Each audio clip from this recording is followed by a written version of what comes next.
So, good day everyone. I am JERALD APARRI from BSS Stream 3B. So, in this time, we are now in the legal aspects in tourism and hospitality, chapter 10. Our topic is all about the laws regulating restaurants and other tourism-oriented establishments. So, before we proceed for the discussion in this topic 10, let me first share or discuss about the case of the different kinds of oxtail stew. So for us to know, the oxtail stew is a dishes or a traditional item in a various cuisine. So in Tagalog or in Visaya, it's called a kari-kari. No, that is an oxtail stew. So here the case. So Anna Karina Chua, a Chinese matriarch of an enterprising family, was treated to a sumptuous lunch by her children in celebrating of her 65th birthday. She was brought to her favorite casual dining Filipino restaurant in Quezon City. Among the many dishes ordered was the family favorite. So the family favorite food is the kari-kari. That was the specialty of the restaurant, the kari-kari or the oxtail stew with peanut sauce, for which the restaurant was known for. After some jolly conversations and a few bites on the appetizers, fresh lumpia, vegetables, spring rolls, Mrs. Chua noticed a foreign objects that submerged in the peanut sauce of the oxtail stew. So unsa kahaang na mix adto nga sa kare-kare, unsa ka nga object na na-mix adto sa kare-kare. So to everyone's surprise, it was a used band-aid strip mixed with the vegetables. So used band-aid strip na mix adto, na appeal siguro tog loto, and then pag serve nakita gyud adto ang used band-aid anha. So grabe kung sa kahugaw, di ba? So some members of the family already ingested some of the oxtail stew. Nakakaon na ang katong other members of the family nakakaon na adtong oxtail stew. And one sibling had to go to the restroom due to discomfort. So nagsuka. They called on the restaurant manager to inform him the situation. So the eldest son managed to take some top view photos with his camera of the oxtail stew showing the band-aid strip. So that is the problem of tawag ani mga bashers nga nakita ra ganig something wrong sa imong business, bad or sa panadiha picture na dayon and then post to social media. That is the big disadvantages in this world kay even unsa ka gamay sa imuhang wrong or mistake, post dayon sa social media. That is mao na yung reason nga maguba dayon ang the business or bisan unsa. So mao na siya. And the manager was very apologetic and volunteered to replace the contaminated dish. He was even suggesting that the meal was on the house. What are the liabilities of the restaurant in the case? These are some of the questions now that we are going to answer, and you can answer these questions after this discussion because this topic or this case is very related to the topic nga atong i-discuss below this slides. So what are the liabilities of the restaurant in this case? What are the possible remedies? We'll going to the media help. How can restaurant prevent contamination? What are the worst possible consequences of this kind of situation? What are the possible consequences? Of course, if your business or just for example the restaurant, if your establishment or your restaurants is not implementing the proper hygiene or the quality of your service is very low and without walay knowledge so what is the consequences in the case?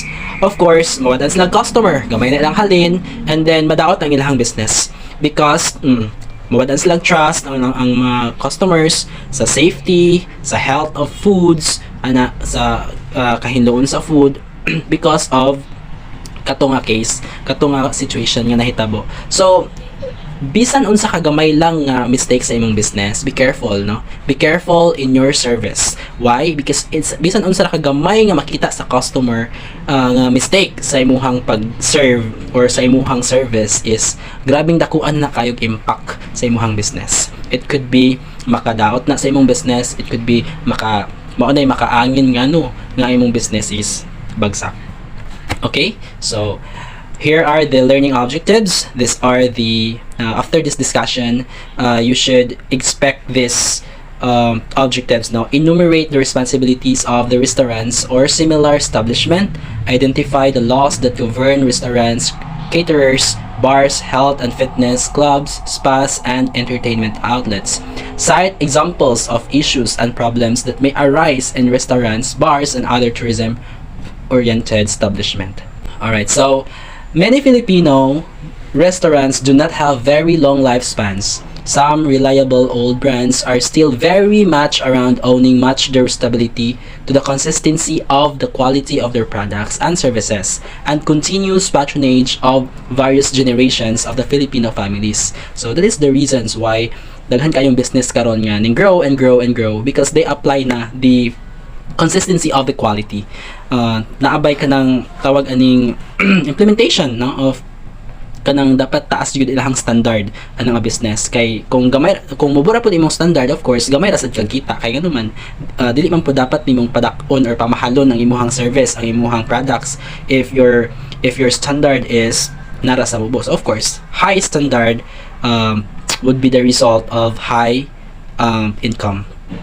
So another entertaining in the Philippines is not only a ritual but a display of one's socioeconomic status, education, and hospitality. Different kinds of entertainment outlets have emerged in the last 2 decades, catering to varied taste of the Filipino and tourist. Karaoke, sing-along, these are the entertainment no, nga evolved na sa Philippines or even the other country. So comedy bars and ballroom dancing clubs have replaced the fix folk houses and nightclubs of the 60s, 70s, and 80s. The Philippines has been known to be a country rich in arts and culture. This is true.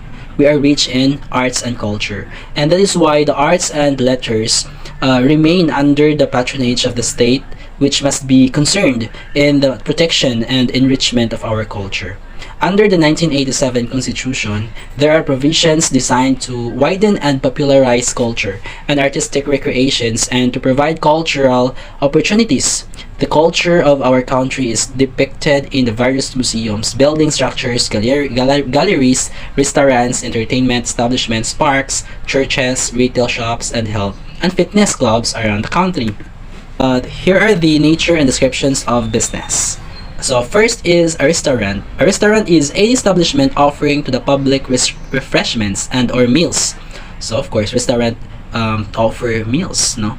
And of course refreshments. Bars and pubs may also be classified under this generic category.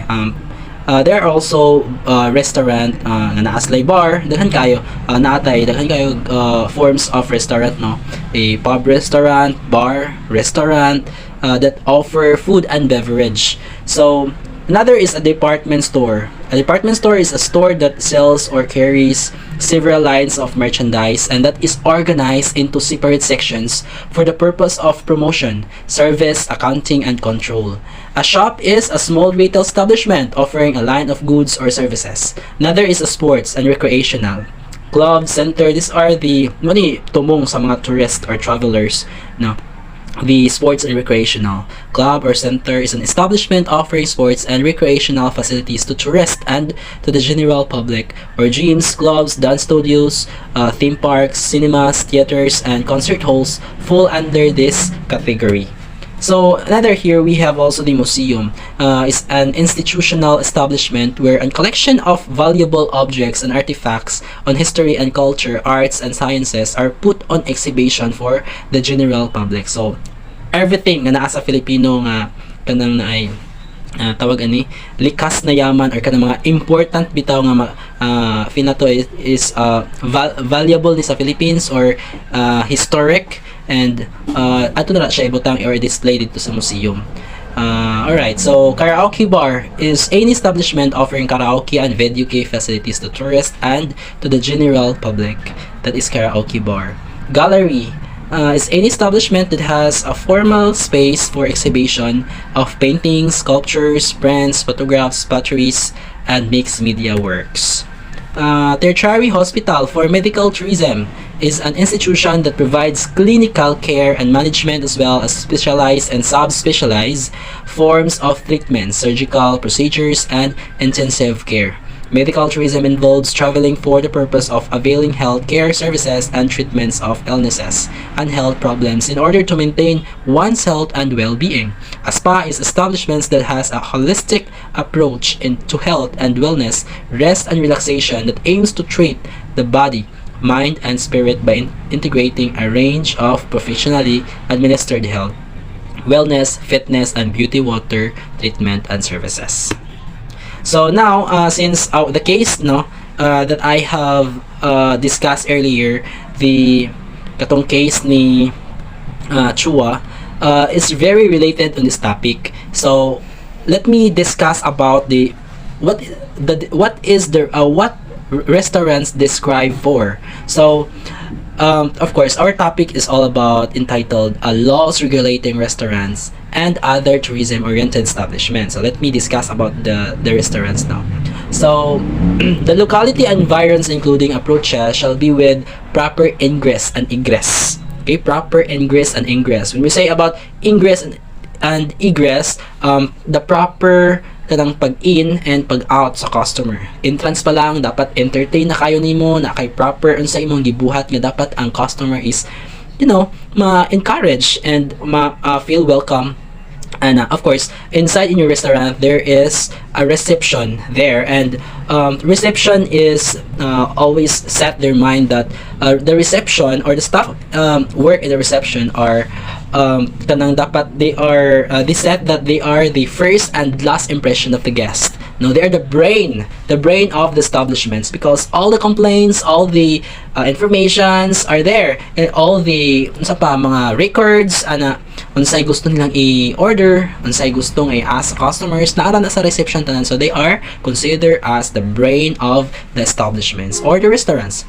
So the facade and architectural features of the building shall be appropriately designed. Of course, your restaurant must have kanang dapat nindot yun kaayo ang front. Sa front pa lang nakita nila ang restaurant is very tawag ani naadjay kanang design, no? Architectural features dapat designed, well designed, and kanang colorful or kanang makapa-attract yun sa mga customers para dungon yun ang imuhang kwan. Even your brand name, your logo in your business must have attractable to your customers. There shall be an adequate secured parking space provided. Of course, you should have the establishment should have the parking, no, free parking for the customers, and dapat masigo jud tanan kay, for example, naay usa ka customers nga di naman masigo ang parking, so di na lang siya modong sa imong business. Of course, dapat mo offer or provide jud ka na og kanang wide kayo nga parking area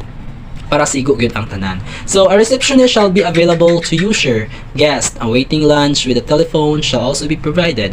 A dining room should be adequate in size with sufficient and well-maintained furniture. Of course, the establishment is a restaurant, so the dining area should be wide. Pinakadako gyud na siya. Dapat sigo gyud ang tanan nga pinakadaghan nga customer. Flooring material should be kept clean at all times. The restaurant should have pleasant atmosphere. There should be a cuisine of good quality and presentation available during normal meal hours and served with distinction. Raw food use shall meet minimum government and international standards. International standards, even we are in the Philippines or in Bohol, dapat standard yun na is international. Pwede sa mga foreign, pwede sa mga American, all walay discrimination nga tao, dapat pwede siya sa tanan nga tao gyud around the world. So there should be a menu book. Of course, not kay menu. All items should be made available at all times on a best effort basis. All tables should have a clean tablecloth, napkins. Of course, na gyud na tanan, no?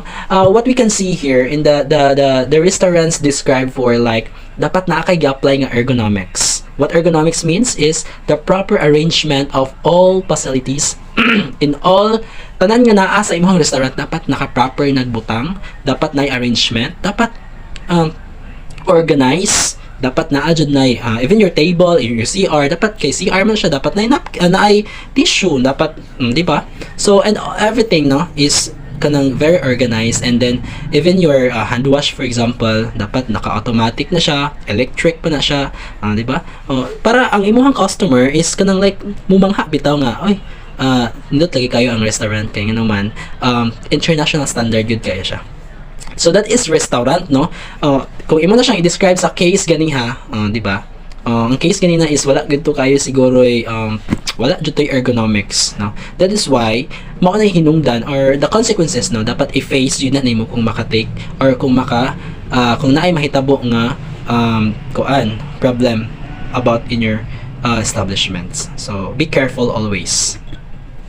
Okay, so next is the kitchen, pantry, and cold storage should be in good operating condition at all times. Of course, your kitchen, no, dapat hinlo ginang imong kitchen, dapat organize mga ingredients, preparation area, dapat na purchasing area, dapat na releasing area, na kay walk-in freezer, nga na perishable, non-perishable, na non-perishable, dapat organize kayo, na cooking area, no, na hot kitchen area, na cold kitchen area, baking area, na sink, no, dapat iyan na ka-organize. Of course, naadyo na yung mga emergency exit, kaya for example na yung mga emergency, no, dapat organize na ergonomics gigamit para nga your restaurant is matawag na to nga standard yun siya, international standard ana, no.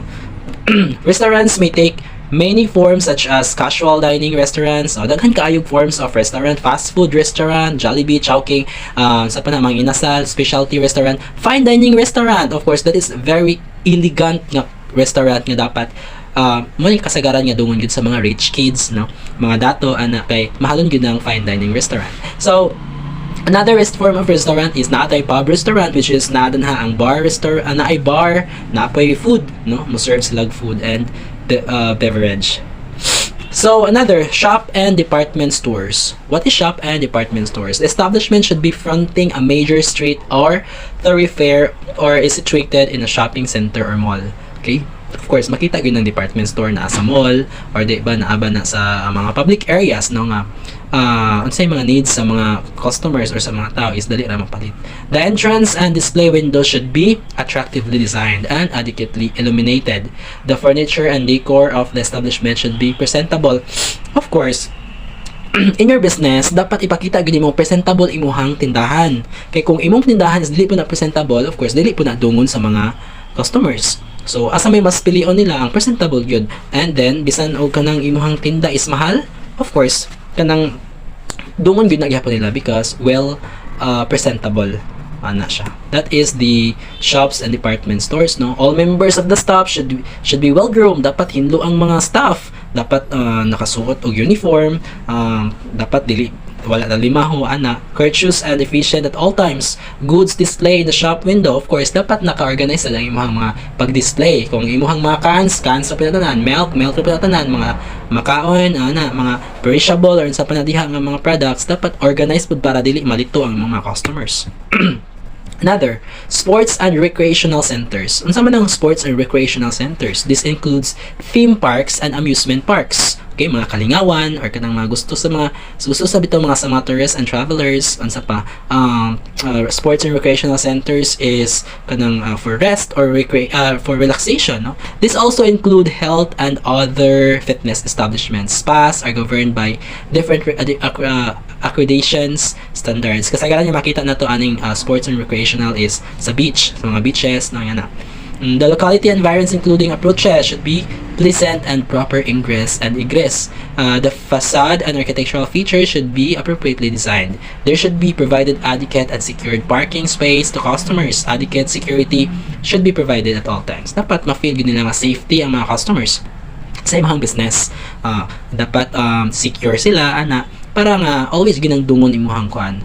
Dapat dili gid kalimtan no ang design of your business establishment is very attractable and kanang makita gid kita pa lang sila sa logo pa lang daan na-attract na ang guest, sa brand name pa lang daan kanang makadanig gid kayo nga brand name, dungon gid na sa imong guest.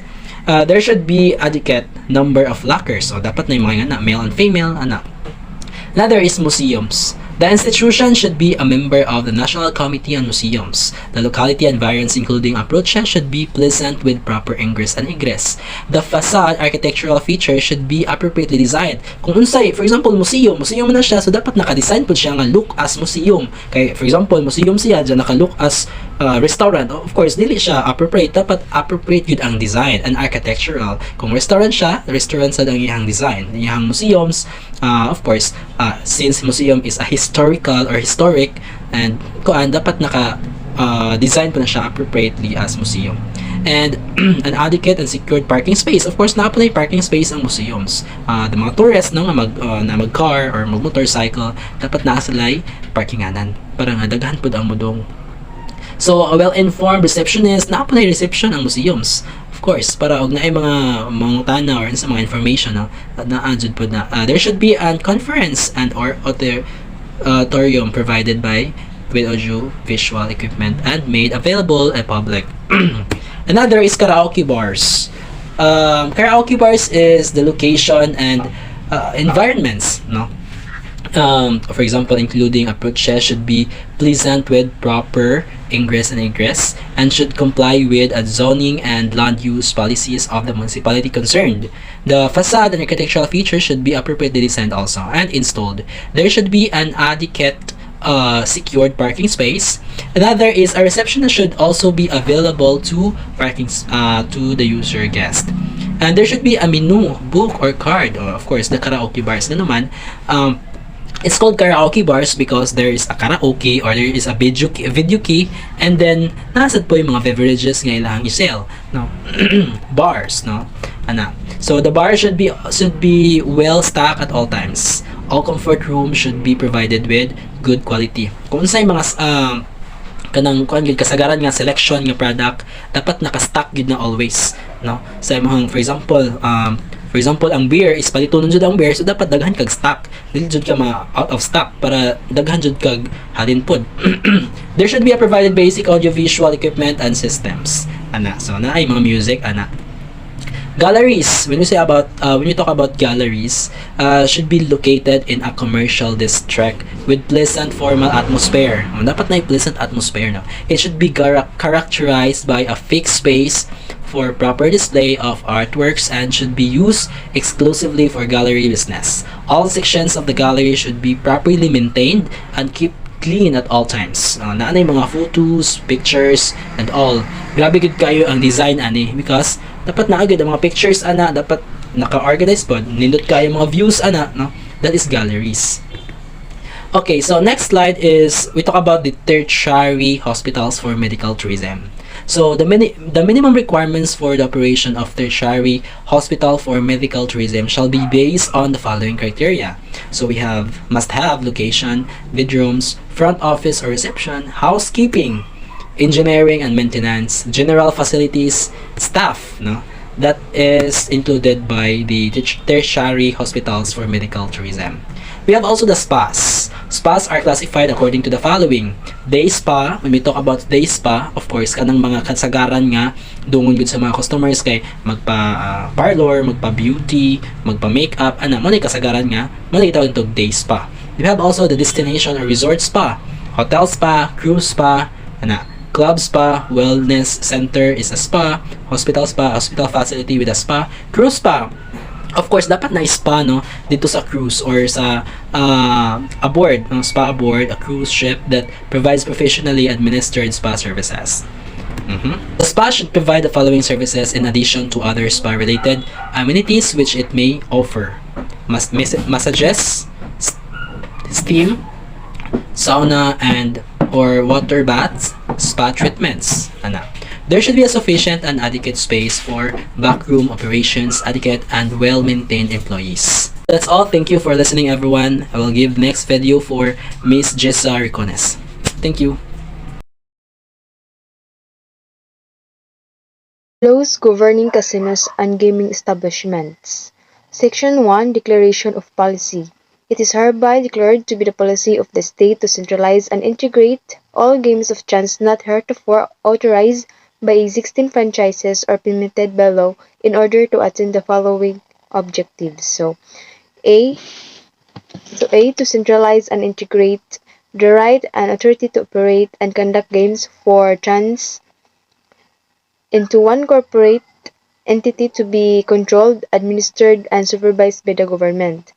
B, to establish and operate clubs and casinos for amusement and recreation including sports, gaming pools like basketball, lotteries, and etc., and such other forms of amusement and recreation including games of chance, which may be allowed by law within the territorial jurisdiction of the Philippines and which will generate sources of additional revenue to fund infrastructure and socio-civic projects such as flood control programs, beautification, sewerage and sewage projects, tulungan ng bayan centers, nutritional programs, population control, and such other essential public services.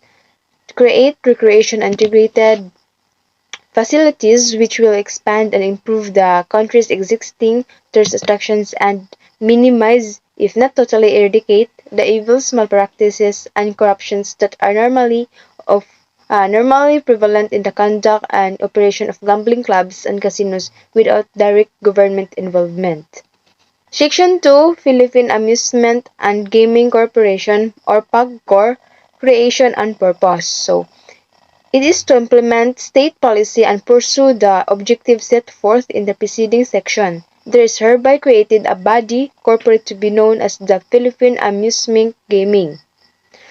So, Philippine Gaming and Amusement and Corporation or PAGCOR is a government-owned and controlled corporation was established to regulate all games of chance in the Philippines, and it was born on 1976 and created by President Marcos to oversee the operation of gaming casinos, to generate funds for the government's development projects and to help curb illegal gambling. So by the virtue of Presidential Decree 1869, the Philippine Amusement and Gaming Corporation has been granted a period of 25 years, renewable for another 25 years. It has been granted the rights, privilege, and authority to operate and maintain gambling, casinos, clubs, and other recreation or amusement places, sports, gaming pools, like basketball, football, lotteries, etc., whether on land or sea, within the territorial jurisdiction of the Republic of the Philippines. The franchise entitles PAGCOR to do and undertake to enter operating or management contracts with any registered and accredited company possessing the knowledge, skill, expertise, and facilities to ensure the efficient operating of gambling. Purchase foreign exchange that may be required for the importation of equipment, facilities, and other gambling paraphernalia indispensably needed to use or useful to ensure the successful operation of gambling casinos. Acquire the right of way or access to or through public land, waters, or harbors, including the Manila Bay Area. Build or construct structure buildings, castaways, piers, decks, as well as any other form of landing and boarding facilities. To do and perform such as acts directly related to the efficient successful operation and conduct the games of chance. So in this regard, all persons primarily engaged in gambling together with their allied business with contract of franchise from PAGCOR shall register and affiliate their businesses with the same. PAGCOR shall issue their corresponding certificate of affiliation upon by registering entity. So it shall maintain a registry of the affiliated entities and shall exercise all the powers, authority, and the responsibilities vested in the Securities and Exchange Commission over such affiliated entities. So we have a case. On March 31, 1998, PAGCOR's Board of Directors approved an instrument denominated as Granted of Authority, an agreement for the operation of sports, betting, and internet gaming, which granted the Sports and Games and Entertainment Corporation, or SAGE, the authority to operate and maintain sports betting stations in PAGCOR's casino locations and internet gaming facilities to service local and international bettors, provided that to his satisfaction of PAGCOR, appropriate safeguards and procedures are established to ensure the integrity and fairness of the games. Senator Robert Jaworski, in his capacity as member of the Senate and chairman of the Senate Committee on Games, Amusement and Sports, seeks to nullify the grant of authority by PAGCOR in favor of SAGE because PAGCOR acted without or in excess of its jurisdiction, or grave abuse of discretion amounting to lack or excess of their jurisdiction when it authorized respondent SAGE to operate internet gambling on the basis of its right to operate and maintain gambling casinos, clubs, and other amusement places, under Section 10 of PD 1869. Thus, Presidential Decree Number 1869 authorized PAGCOR to contract any part of its franchise to SAGE by authorizing the latter to operate internet gambling. So no. Because in the case of, in the case at the bar, PAGCOR executed an agreement with SAGE whereby the former grants the latter the authority to operate and maintain sports betting stations and internet gaming operations. So, PAGCOR is allowed under its charter to enter into operator or management contracts. It is not allowed under the same charter to relinquish or share its franchise, much less grant veritable franchise to another entity such as SAGE. PAGCOR cannot delegate its power to delegate makadelegate ang PAGCOR because in view of the legal principle of delegata protestas delegari non pestel, inasmuch as there is nothing in the charter to show it has been expressly authorized to do so. By the same token, SAGE is to be obtained as legislative franchise and not ride on PAGCOR's franchise if it were to legally operate online internet gambling. Taxes and exemptions. So all importations for the sole and exclusive use of the casinos, the proper and efficient management and administration thereof, and such other clubs, recreation or amusement places to be established under this franchise shall be exempt from the payment of all kinds of customs, duties, taxes, and other imposts, including all kinds of fees, levies, or charges of any kind of nature. So by the virtue of Republic Act 9337, amending the expanded value added tax law, PAGCOR has now been removed from the exception for the payment of value and added by taxes. Prohibition. Only tourists or foreigners who are not residents of the Philippines and residents with a net income for the previous year of at least 50,000, which fact should be certified to by the Bureau of Internal Revenue (BIR), shall be allowed to play at the gambling casinos. Government officials connected directly with the operation of the government or any of its agencies, same personnel employed by the casinos who may be allowed to stay in the premise. Members of the Philippine National Police or PNP and Armed Force of the Philippines AFP, including the Army, Navy, and Air Force, and persons under 21 years of age or students of any school, college, or university in the Philippines. So, operation and maintenance of the tourism-related establishments. So, firefighting. Firefighting facilities should be provided in accordance with the Fire Code of the Philippines. All facilities of the establishment concerned should be properly maintained at all times, and a periodic vermin control program shall be conducted. All enclosed area of the establishments concerned should be fully air-conditioned or well ventilated. Kailangan na aircon or mga ventilation. So, requirements for accreditation by the Department of Tourism. So, any person, partnership, corporation, or other entity desiring to secure an accreditation from the department shall accomplish in duplicate and file with the department the application prescribed for such purpose. So, the application shall be accompanied by 2 copies of the following. In case of corporation or partnership, applicant's latest income tax return and audited financial statement, list of the names of all officials and employees, mayor's permit or municipal license, for galleries, proof of changing exhibitions at least 3 times a year. In case of tertiary hospitals for medical tourism, for spas, updated list of management personnel and therapists and their respective positions, and such as documents as may be required from time to time by the Department of Tourism. So, laws regulating caterers. There are 2 kinds of catering. So, first, what is catering or caterer? So, caterer defined as a person, firm, or association providing food and supplies and sometimes services for parties, weddings, and other social functions. A caterer is defined as a provider of food and provisions. So, there are 2 types of caterer or catering: on-premise catering and off-premise catering. On-premise catering is those people,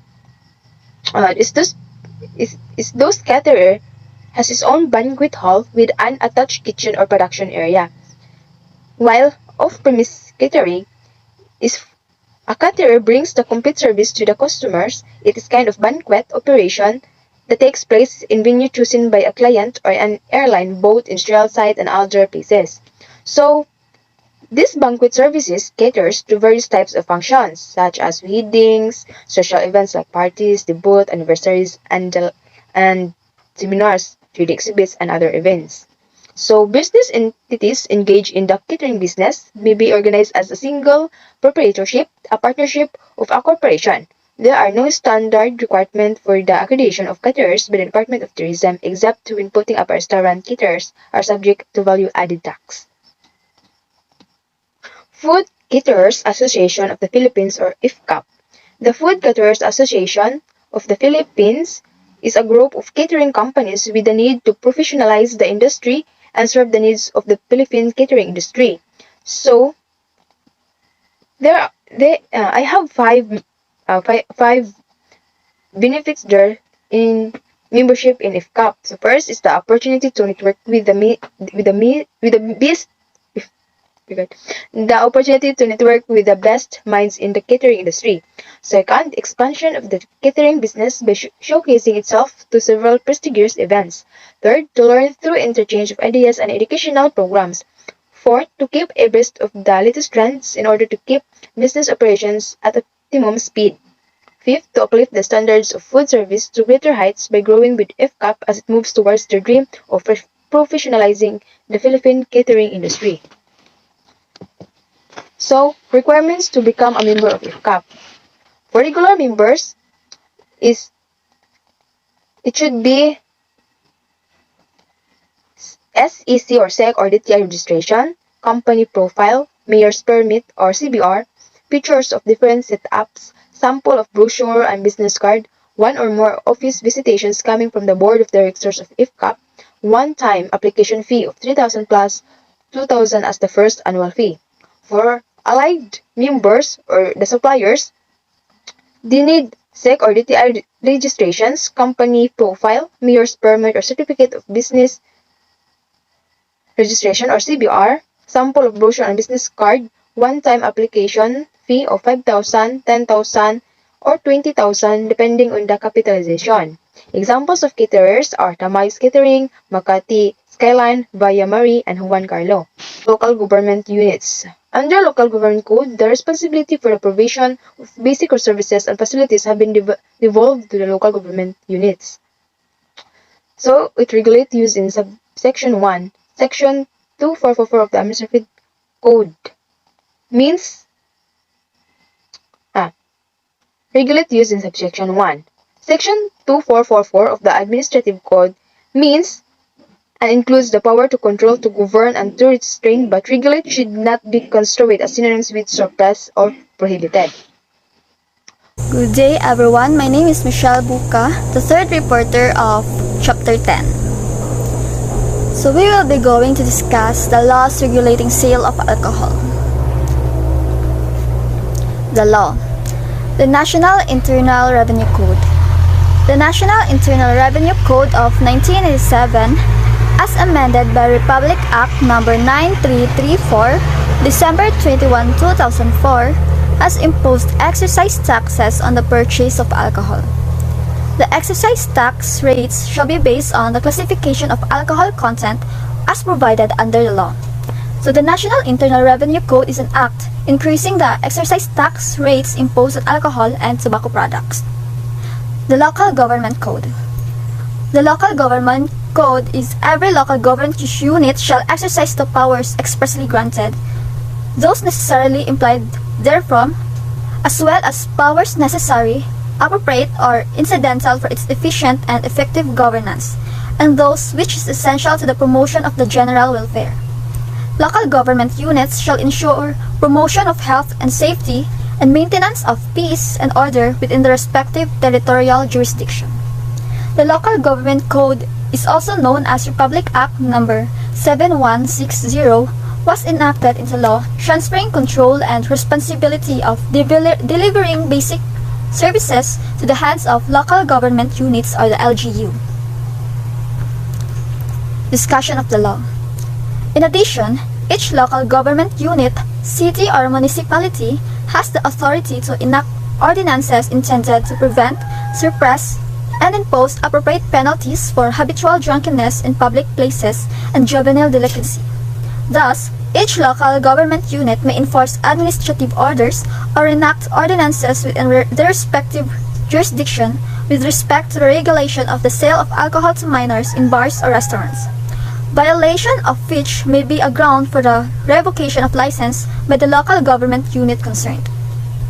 In Baguio City, its Executive Order 2, 2007 controls the sale of liquors to minors who could readily access it. Accordingly, minors would not be allowed to enter nightclubs and bars. Minors may be allowed to enter when they are in private parties and accompanied by their parents or guardians, but it was stressed that serving of liquor is strictly prohibited. Disregardingly, the order would result in the revocation of an establishment's business permit.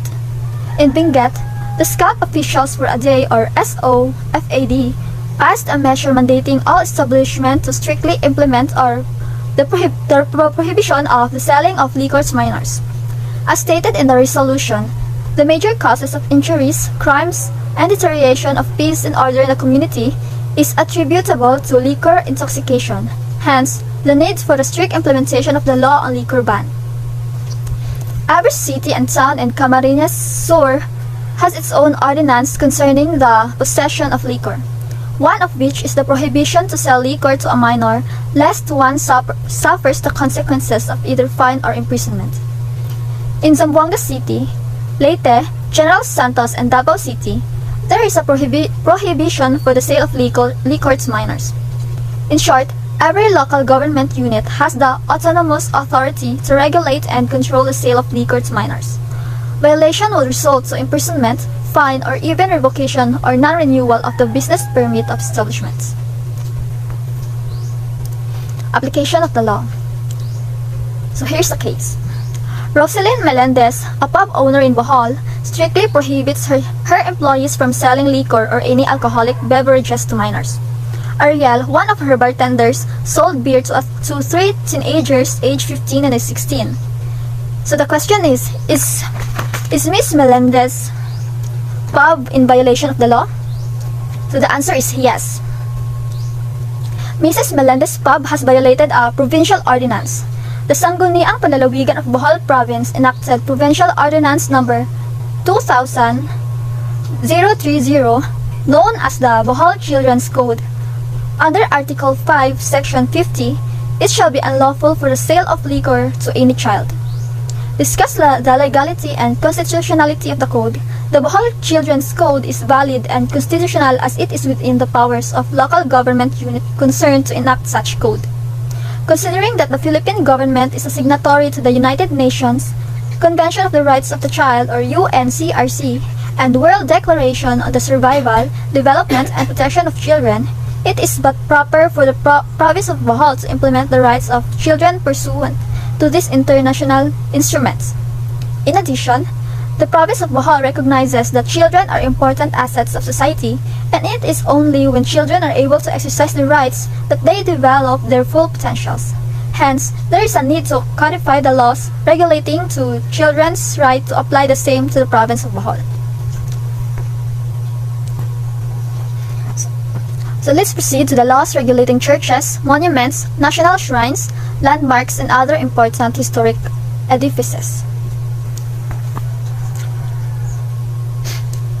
The law. By virtue of Presidential Decree Number 260, August 1, 1973, the following has been declared the national shrines, monuments, and landmarks.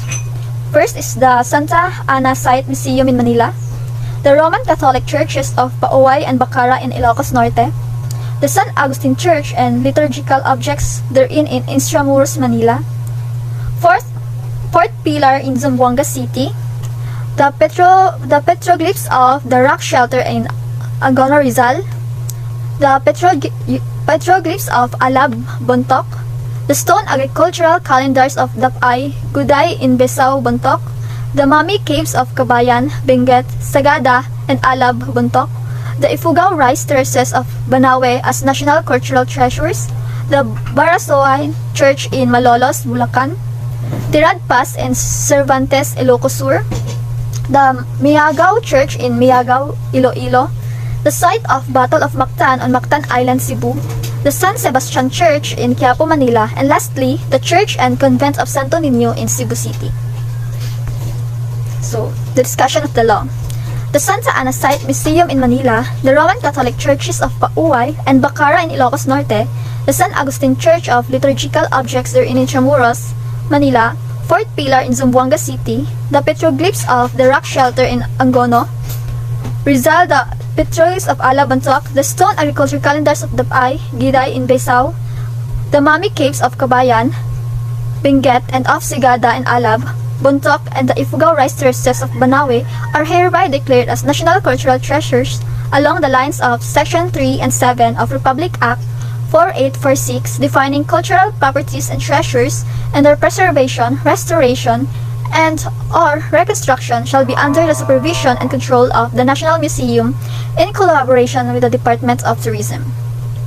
The Barasawin Church in Malolos, Bulacan, Tiradpas in Cervantes, Ilocos Sur, the Miagaw Church in Miagaw, Iloilo, the site of the Battle of Mactan on Mactan Island in Cebu, the San Sebastian Church in Quiapo, Manila, and the Church and Convent of Santo Niño in Cebu City are hereby declared as the national shrines, monuments, and landmarks in accordance with the provisions of Republic Act 4368, and their preservation, restoration, and reconstruction shall be under the supervision and control of the National Historical Commission in collaboration with the Department of Tourism. In this regard, it shall be unlawful for any person to modify, alter, repair, or destroy the original features of any national shrine, monument, landmark, and other important historic edifices declared and classified by the National Historic Institute as such without a prior written permission from the chairman of said institute. In addition, all donations to the National Museum and archives of the National Historic Institute, including the equivalent monetary value of works of art, manuscript, books, or other articles of cultural, historical, or scientific significance, are tax exempt and deductible from the taxable income of the donor. Application of the law. The case. The San Agustin Pauay Church in Ilocos Norte was affected by a great earthquake that took place on July 16, 1990. The earthquake greatly affected the structure of the church. So how can the mayor of Pauay secure funding for the restoration and reconstruction of San Agustin Pauay Church in Ilocos Norte? What government agency can help him? So the mayors of Pauay, Ilocos Norte may seek funding from the National Museum and collaboration with the Department of Tourism for the restoration and reconstruction of the Pauay Church in Ilocos Norte. Note that in 1993, the San Agustin Pauay Church was awarded by the UNESCO as a World Heritage Site. In this regard, the mayor of Pauay, Ilocos Norte may also seek funding in the form of conservation or management assistance from UNESCO through the proper states party for the conservation, preservation, and restoration of the church if feasible. Crimes committed inside restaurants and other tourism-related establishments. So the commission committed inside restaurants and other tourism-related establishments is punishable by imprisonment and a fine.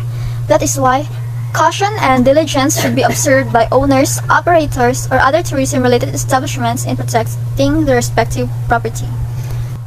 One examples of crimes committed inside restaurants and other tourism-related establishments is the vandalism or malicious mischief. So here are the articles that relates to vandalism. So the law. Article 327, who are liable for malicious mischief. Any person who shall deliberately cause to the property of another any damage shall be guilty of malicious mischief. Article 328, special cases of malicious mischief. Any person who shall cause damage to the National Museum or National Library or to any archive registry shall be punished. Article 331, destroying or damaging statues, public monuments, or paintings. Any person who shall destroy or damage statues or any other useful or ornamental public monument shall suffer the penalty. Any person who shall destroy or damage any useful or ornamental painting of a public nature shall suffer the penalty. Discussion of the law. Malicious mischief is a crime usually committed by customers, visitors, or or by passers in a recreational center, museum, galleries, cinemas, theater, churches, cultural landmarks, and other related tourism sites. Security measures for the admission of customers and visitors must not be taken lightly and should be strictly implemented. Malicious mischief embraces attempts against another's property, inspired sometimes by hatred or a desire for revenge, and sometimes by the mere pleasure of destroying it. The crime of damage to a property or malicious mischief is not determined solely by the mere act of inflicting injury upon the property of a third person, but it must be shown that the act had for its object the injury of the property merely for the sake of damaging it. Application of the law. So here's the case. Dante Aurelius has this nasty habit of writing his name and other nonsense phrases. For example, Dante was here, call Dante if you need help, Dante is the name you can trust, on the walls of toilet cubicles in most of establishment he would frequent, like restaurants, bars, cinemas. So the question is he violating any law with this behavior? So the answer is yes. Mr. Aguilis is basically violating the crime of malicious mischief, having deliberately causing damage to the properties mentioned above. Poisoning. The law. Article 264, administering injuries, substances, or beverages. The penalties established by the next preceding article, serious physical injuries, shall be applicable in the respective cases to any person who, without intent to kill, shall inflict upon another any serious physical injury by knowingly administering to him any injurious substances or beverages, or by taking advantage of his weakness by mind and credulity. Article 265, less serious physical injuries. Any person who shall inflict upon another physical injuries not described in the preceding articles, but which shall incapacitate the offended party for labor for 10 days or more, or shall require medical attendance for the crime period. Article 266. Slight physical injuries and maltreatment. The crime of slight physical injuries shall be punished. First is by arresto menor, when the offender has inflicted physical injuries which shall incapacitate the offender party for labor from 1 to 9 days, or shall require medical attendance during the same period. 2 is by arresto menor, or a fine not exceeding 200 pesos, and censure when the offender has caused physical injuries which do not prevent the offender party from engaging in his habitual work nor required medical attendance. Discussion of the law. This is usually committed by employees of restaurants, bars, and pubs in relation with customers. That is why policies set forth by the Bureau of Food and Drugs and those governed by the Consumer Act must be strictly complied with by the operators or owners to prevent this kind of crime from happening. In case death results by reason of the poisoning experienced by the customer, the offender will be charged with homicide. Arresto menor means imprisonment ranging from 1 day to 30 days. Application of the law. Case. Mark Baranda is a chef in a 300-seater restaurant in Manila Bay area. One day, a long table was booked by a popular politician. The politician and his guest ordered from the menu. Before the main course was served, the politician became very picky on the appetizers to the point of insulting the food preparation team of Chef Mark. The chef and his team became so upset and vengeful. They added a few substances in the subsequent dishes served. In some cases, some of the cooks spat on the food, picked their noses, and did terrible things on the food of the customers. Towards the end of the meal, some of the guests started to feel discomfort. 2 were rushed to the hospital due to severe reaction to the food eaten. In the hospital, the laboratory tests indicate that the food served to the guests were contaminated with a toxic substance. So the question is, what are the liabilities of the restaurant, Chef Mark and his team? So, legal opinion. Chef Mark and his team will also be held criminally liable for serious physical injuries under the revised penal code for administering injurious substances on the food of its customers. Such criminal liability will also include civil liability for reparation of the damage caused by its customers. In case of default of the persons criminally liable, which is Chef Mark and his team, the restaurant shall be civilly liable for the crimes committed by the latter.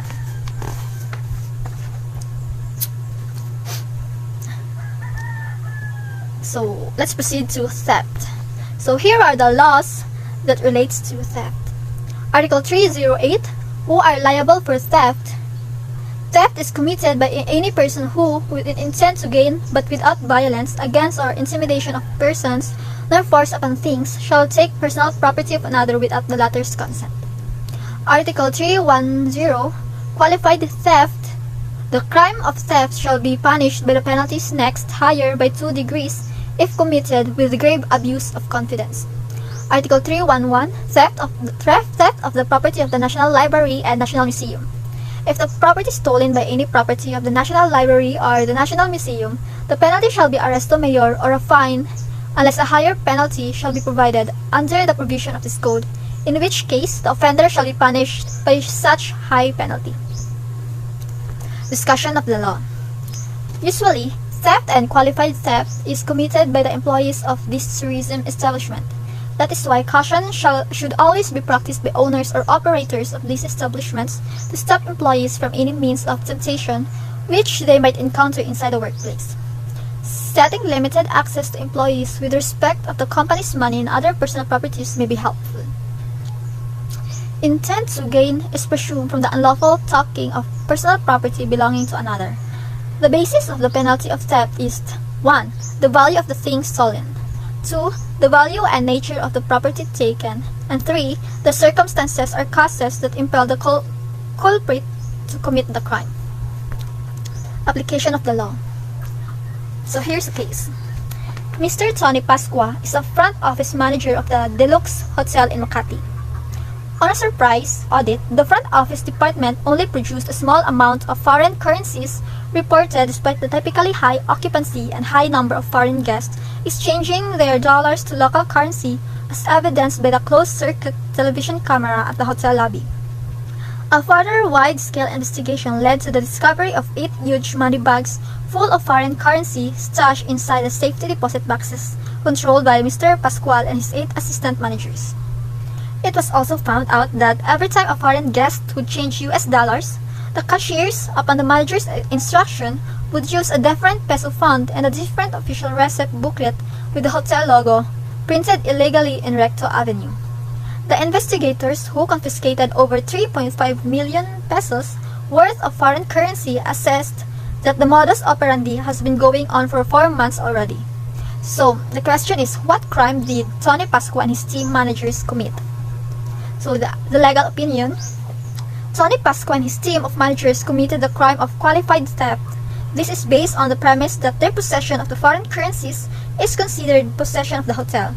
When Tony Pascua and his team of managers, with grave abuse of confidence, removed the money and appropriated it to their own use without the consent of the hotel, there was a taking of apoderamiento contemplated in the definition of crime of theft. That's the end for my discussion. Thank you.